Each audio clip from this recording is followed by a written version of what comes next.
आप सब बच्चों को एक सूचना बताया जा रहा है और आज 23 मार्च है ना। तो भारत सरकार का तुगलकी फरमान जारी हुआ है कि आप सब बच्चों का विद्यालय फिर बंद किया जा रहा है क्योंकि कोरोना बढ़ रहा है। शांत रहिए कि आपका विद्यालय आज से 31 मार्च तक विद्यालय बंद रहेगा, ठीक है।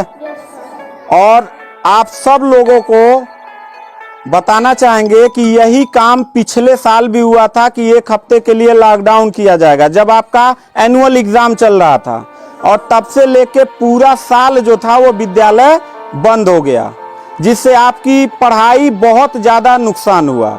और इस साल जब विद्यालय खुला, आपने किताब कापी अपना सारा व्यवस्था कर लिया, तब हमारे तुगलकी फरमान जो हमारे सरकार हैं वो अब आदेश कर दिए कि अब फिर जो है कि ये विद्यालय फिर बंद होगा।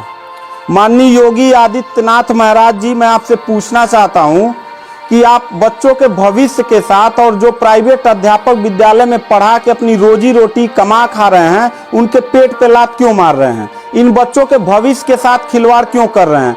ठीक है, कोरोना अगर बढ़ रहा है, विद्यालय बंद था, पूरे साल में किसी एक अध्यापक ने, किसी एक प्रबंधक ने कभी भी विद्यालय खोलने के लिए कोई धरना प्रदर्शन नहीं किया और हम लोगों ने पूरा सपोर्ट किया। लेकिन बीच में अगर कोरोना फैल रहा है तो मैं आपसे पूछना चाहूंगा कि जब गोरखपुर महोत्सव आप करा रहे थे तब कोरोना फैल नहीं रहा था। जब आप आके यहाँ पे इलाहाबाद के प्रयागराज में कुंभ का मेला लगवा रहे थे तब कोरोना नहीं फैल रहा था, जहाँ पे करोड़ों लोग स्नान करने गए।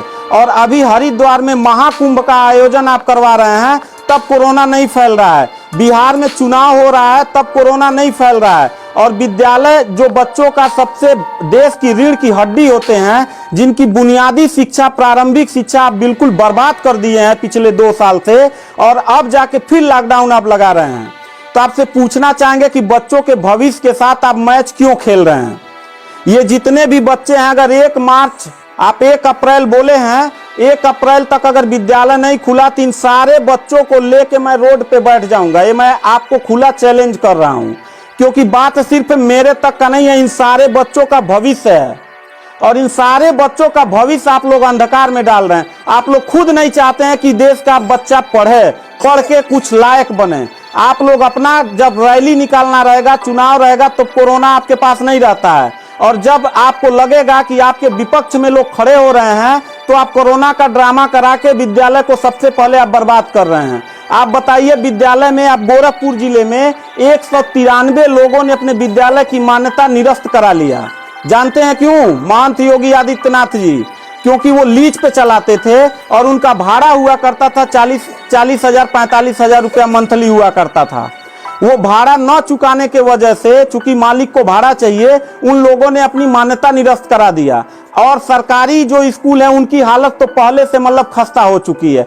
तो ऐसे कंडीशन में गार्जियन करे तो क्या करे और हम अध्यापक करे तो क्या करें? ये जितने भी 16-17 स्टाफ हैं, इन सब लोगों की रोजी रोटी चलती है इन बच्चों के और इस विद्यालय के संस्था से।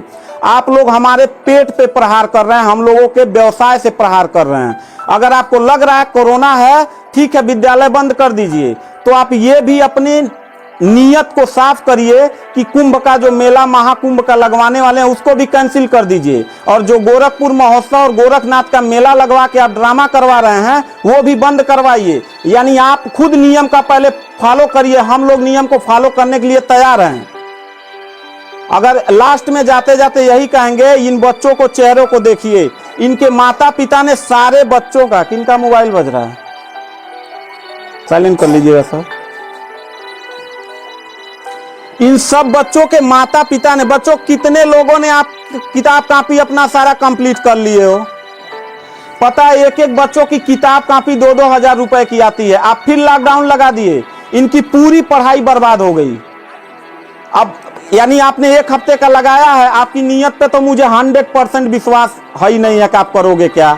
आप पूरे साल पढ़ाई बर्बाद करोगे। हाथ नीचे करिए। अब ये बच्चे करेंगे क्या? किताब लेकिन इनके गार्जियन करेंगे क्या? हम लोगों ने पूरा कोऑपरेट किया सरकार को।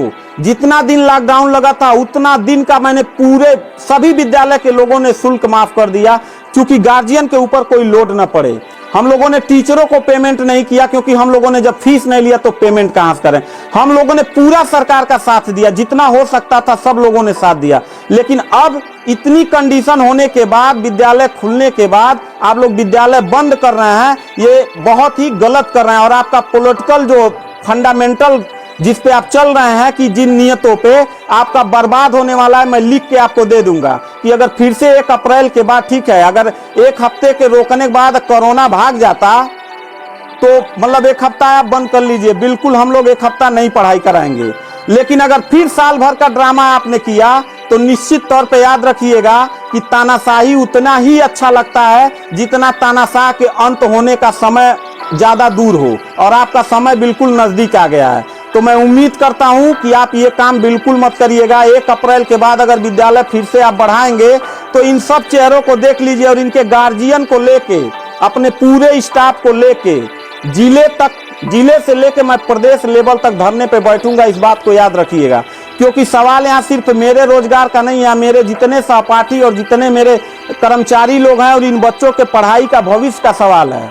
तो मैं इन बच्चों को लेकर धरने पे बैठ जाऊंगा और जरूरत पड़ा तो असंवैधानिक भी हो जाऊंगा। इसी के साथ मैं सरकार से रिक्वेस्ट करूंगा कि अगर 1 हफ्ता में बंद करने से कोरोना भाग जाता है तो हम सब लोग आपके साथ हैं। अगर नहीं भागता है तो 1 अप्रैल से छोड़ दीजिए। हम लोगों को कोरोना होगा, मरेंगे, क्या करेंगे वो हम लोगों की रिस्पांसिबिलिटी है। आपको इतना चिंता करने की जरूरत नहीं है, क्योंकि कोरोना में लॉकडाउन लगाने के बाद खाना हम ही लोग पहुंचाएंगे, लोगों के आने जाने की व्यवस्था हम ही लोग करेंगे, उनके दवा दारू की व्यवस्था हम ही लोग करेंगे। आप सिर्फ ड्रामा करेंगे, सिर्फ थरिया पिटवाएंगे और मोमबत्ती जलवाएंगे, इससे ज्यादा तो आपकी कुछ औकात है ही नहीं है। तो मैं उम्मीद करता हूं कि 1 अप्रैल के बाद आप विद्यालय खोल दीजिएगा। इन बच्चों के भविष्य के साथ आप लोग खिलवाड़ मत करिएगा।